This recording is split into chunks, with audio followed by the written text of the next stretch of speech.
Still living in his dad's house. 24 years old. Which of your stories are you most proud of and why? Alright, so I have quite a few stories that are published, but one of them that I'm most proud of is one that I recently finished called Anonymity. That story I am so proud of because it started out as a one-shot. This one-shot turned into 65 chapters of an unplanned story, and it's a running joke with people who read it and who know me, and I see a lot of reviews that say, "Oh, I'm laughing at your author's note because you said the story is going to end in the next 4 or 5 chapters, and we're on chapter 5 now, and I see that, the story ends on 65. So it's like the funniest thing ever that I realize I need to stop lying to myself and just say, I don't know when this story is going to end. It'll end when it gets there. I think I'm most proud of it, not just because of its length, but just the fact that my imagination didn't die and give out on me. It kept on going, and it created this thing that had so much more depth than I had originally intended. Draco and Hermione go through so many issues, so much problems. It's like the biggest roller coaster of a life that they went through, and I say life literally because the story spans, I think it's like a 8th year fic, I guess you can say, how it starts out, and it spans 20 years of their life, from getting together to, I don't want to give details of the story, but from getting together to whatever else happens towards the end. It's definitely a very detailed look on their life and the struggles that they go through, and I love the fact that it's such a microscopic view of them, which is probably why I'm definitely proud of that.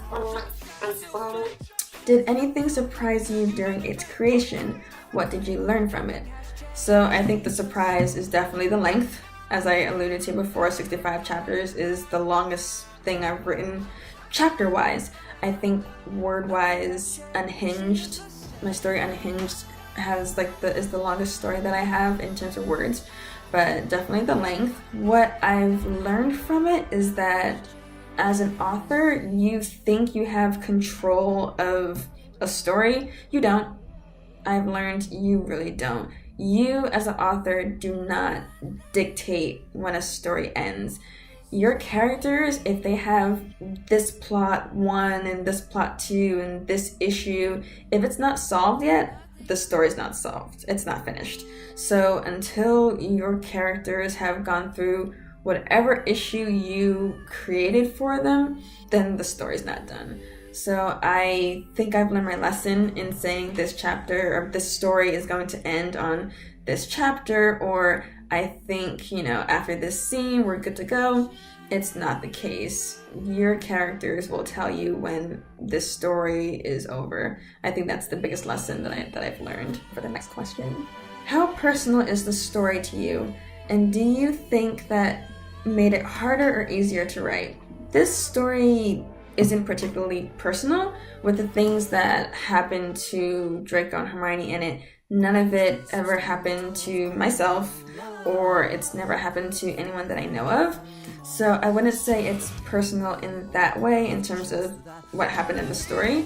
I think it's personal because maybe for the friendships that are in it and the family, it's very, you get a sense of, here's my issue and this is what happened, and I'm gonna be there for you. You have a friend in me. Did I just quote Toy Story? You're my favorite deputy. I might have, I'm sorry. But yeah, I might have. But yeah, you have a friend in me. You have, if you're going through this problem, don't worry about it, I got your back.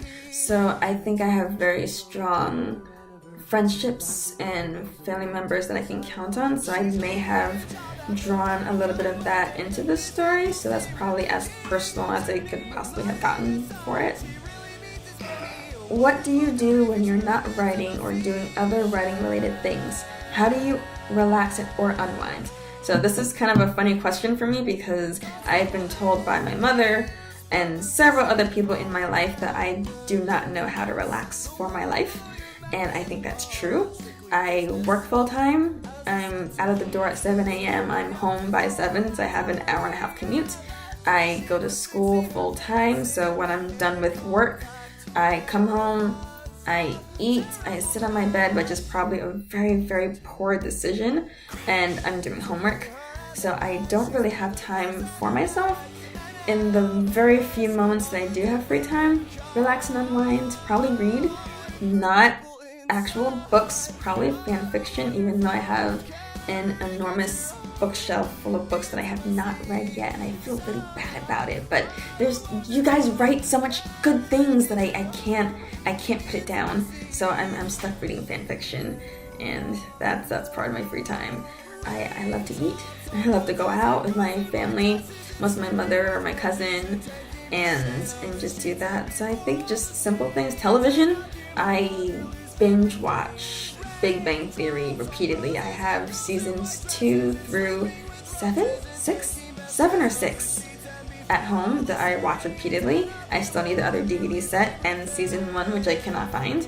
I'm also a very, very huge fan of Avatar: The Last Airbender, the cartoon series, not the movie. I binge watch those over and over again, which I do intend on watching book 3 this week.